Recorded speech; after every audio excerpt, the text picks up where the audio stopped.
You want to take us So into pitchers? let's do it. I'm thinking right off the bat, Clayton Beater, who we got out of the Joey Gallo trade, is the most interesting name on that list because from what I've seen and what I've heard, he's a power thrower who's got nasty stuff. And I think that he could be looked at potentially for that reason as a relief arm. But if they can mold him into a three pitch pitcher in, like a number three, four, five, he's young enough that he can potentially impact his team in a big way. Yeah, and honestly, Clayton Beater is, I guess in hindsight, it's a lot easier because he performed really well in the Yankees farm. He's a lot higher value of a prospect than I thought we would get. Beater was drafted in 2020 in the second round by the Dodgers. Right now, according to Fangraphs, he's our 12th ranked prospect. Uh, his stats were crazy. He's a power arm of power arms. He had a 14.57 K per nine in the 7 games with the Yankees. And that's not a fluke because before that, with the Dodgers in Double A the rest of the year in his other 50 innings, a 15.33 K per nine. The one thing that the Yankees did seem to help him with, he dropped down. He was sitting at around 5 to 6 walks per nine in the Dodgers system. In his 7 games with the Yankees, small sample size, he was under 4. So I do like that projectability. Um, he didn't give up a lot of homers. His FIP was with the Yankees was below 2. Uh, so I know we can't read into minor league stats too much, but I mean, Sounds like another Clay Holmes. yeah. So Beater and he went full. He started every game that he pitched for the Yankees. So we'll see how he projects long term. He throws really hard. So my brain tends to think that that kind of translates better to a reliever. But the paradigm of baseball is changing. So I think Beater, um, the Joey Gallo experience wasn't exactly great. But ultimately, we had an all-time first half in 2022 where he didn't necessarily hurt us to get Clayton Beater out of that trade to flip him. Um, this is a valuable arm, and um, has projectability 2023. That's what MLB says. So a chance to make this team. Yeah, this is going to be a Blake project that's going to, in my opinion, work out really well. Yeah, MLB.com has Clayton Beater's pitches. They have their fastball. They have his fastball at a 60, curveball at a 60, changeup at a 50. His biggest thing, they have his control rated at a 45, in which the stats kind of back it up. He has a decently high walks per nine coming from the Dodgers system, but the Yankees did get that down. So we'll see. Um, There's a lot of promising stuff there.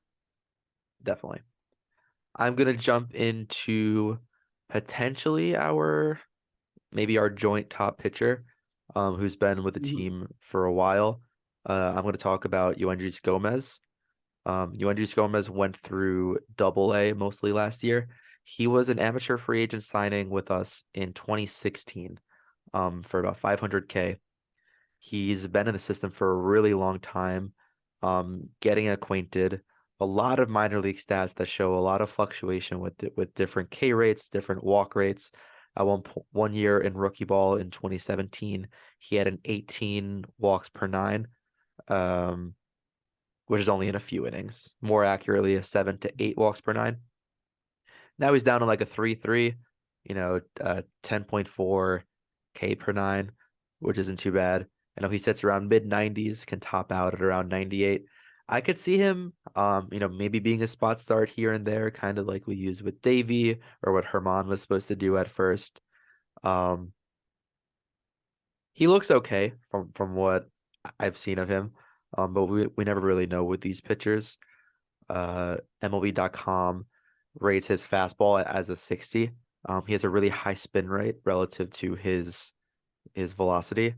So we could see that he's set to debut this year or projected in 2023. So I could see him if there's an injury or we just need spots here and there finally coming up and making that debut. Yeah, we've been hearing about him for a while, and I think with Devi kind of going down, and I think Devi's still figuring things out right now. But that gave Gomez the perfect opportunity to kind of swoop in for that top spot as a pitcher. I think, like you said, nice swing guy in the rotation or like a sixth starter even, or you can try to hone in on his stuff in that high spin rate and kind of use him as a Chad Green type maybe in the seventh or eighth inning. That could provide a lot of value as a setup man. So it's really interesting to see what they'll do with him. Yeah, I could see them like refining his arsenal to like the two good pitches that he throws. Exactly. Um, and then get down to the relief arms. All right, who you got? So this one is going to be, I'm going to go towards the actual bullpen because he has actual MLB time, not for the Yankees, but for, I believe, the Colorado Rockies and maybe the White Sox is Jimmy Cordero. Big time arm. I think he used to top around 100, 101, 102 even. From what I've heard, nasty two seamers. So immediately you think of Clay Holmes, you think of Loizaga, and that type of arm always will play in the Yankees bullpen and in the MLB in general. So I think he's definitely a guy that we're going to see for quite a bit this season. Yeah, I think he definitely has potential to get into our bullpen. Naturally, we picked our roster of about 13 bullpen arms. And if you ever do those Sporkle quizzes of Yankees who debut, I'm always stuck on like the 25 relievers that throw some innings for us. He has time in the major leagues with the White Sox. He's been up and down. I'd love to see Matt Blake work some magic on him. And if he makes, it can be like a Ron Marinaccio type from last year when Ronnie made the roster from the spring, we're like, oh, okay, nice AAA arm. Maybe he goes down when the rosters are reduced. And then Ron Marinaccio was one of our best pitchers. So I pray for that from Cordero. He's looked good.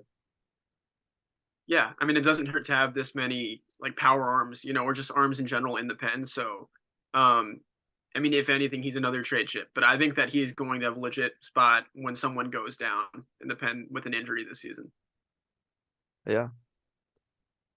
Now, I want to talk quickly about an interesting one for us, who is Luis Heel.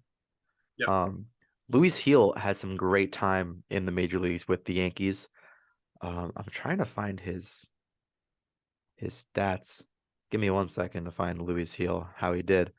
But looking at the prospect rankings on MLB.com, they rate his fastball at a 70. Yeah. And it is that filthy. And it's not even necessarily the highest of velocities that he has, although he can get up to 100 as a starting pitcher. But Heel for a while was winning every game he pitched in 2021, and parts of 2022. Do you remember when he got his injury? I want to say was that early 2022? Like it was like maybe spring training this season. Does that sound accurate? Yeah, it was early. He I, had I want one game started for the Yankees in MLB. so yeah, it So it was was in probably April. mhm. Yeah. 2021, 48 innings pitched. He had a FIP of 4.6, which is pretty solid. He had a 12.4 K per nine, which is really good. His biggest things was the walks. He had about 6 walks per nine. Um, I could see Heel being that Herman piece. I don't see us bringing back Herman this year. Um, if Heel can stay healthy, by all accounts, he's set to be in spring with the MLB team. I know he pitched a little bit. Actually, no, he hasn't pitched in the minors even since his injury. He's projected to start in AAA. And for value, we're looking at our pitching. I wouldn't mind Luis Heel as our sixth, seventh option, given what we've seen from him in MLB, especially if we can get those walks down. I mean, there was a time it looked like he was going to be maybe our number three, even, and then Tyone kind of fortified himself and a few other guys stepped up. Nestor stepped up. Sevi was finally able to stay healthy. But this is a guy, like, who his stuff is comparable to like a Severino's if you're looking at the raw stuff. And if you need him in a playoff game to be a relief guy, empty the tank for 1 innings, 2 innings, this could be him as well. Didn't he have like 4 perfect innings at one point to start a game last season? Yep. He had a crazy one where I think he had like a 6-game win streak or something crazy that was topping ML or Yankees records. So the dude came up to the big stage and didn't falter and buckle whatsoever. Um, if it wasn't for this injury, I think we would have seen plenty last season. What a time there was that Nestor Cortez and Luis Heel were seen with the same level of comfort and what they can give Yeah. us. But that's a credit to how good Luis Heel was because Nestor was still pretty good back then, and we gave him more rope, and he's become a USA team starting pitcher. Which congrats to Nestor for Captain that. America. Yeah. Yeah, all right, I think we'll wrap up with maybe a last pick or two. Jake, you have any more on your mind?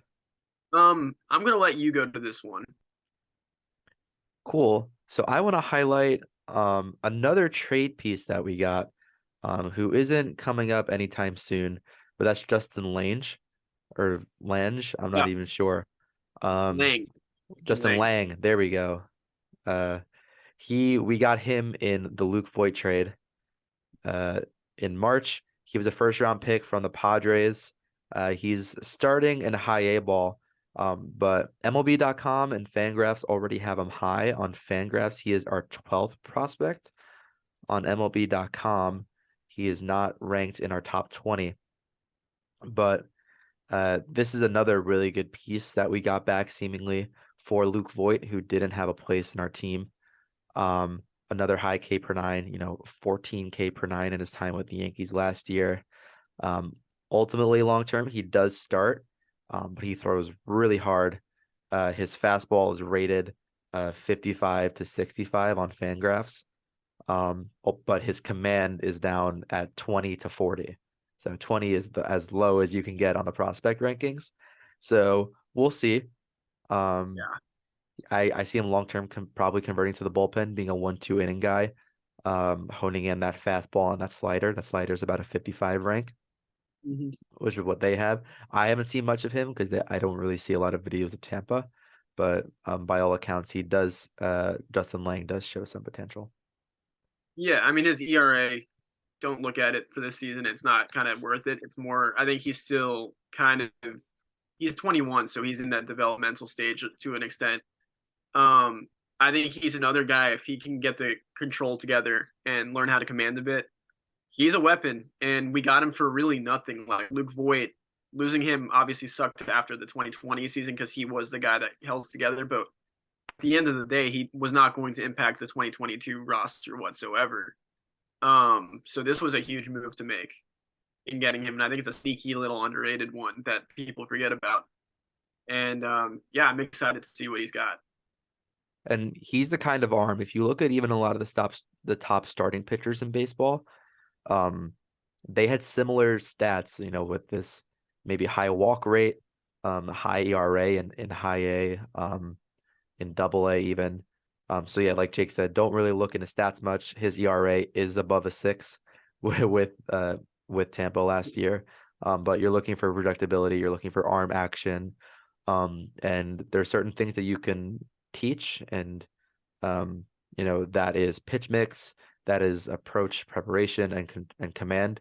You can't really teach stuff. You can improve on different ways to throw things, but or velocity, and he has those raw tools. So um eye him for 2024, 2025 potentially.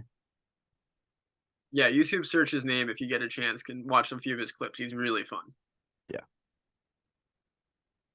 All right. And last thing, there's a few guys that don't really want to deep dive in.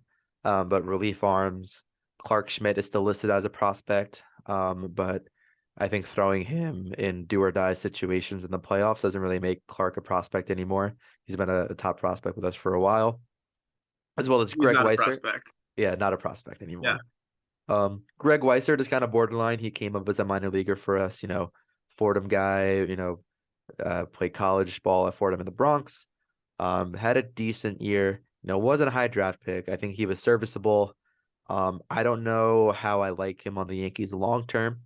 He looked decent, but can, be a serviceable arm in our bullpen. But ultimately, I think I might take a flyer on some of these other relief guys coming through the farm.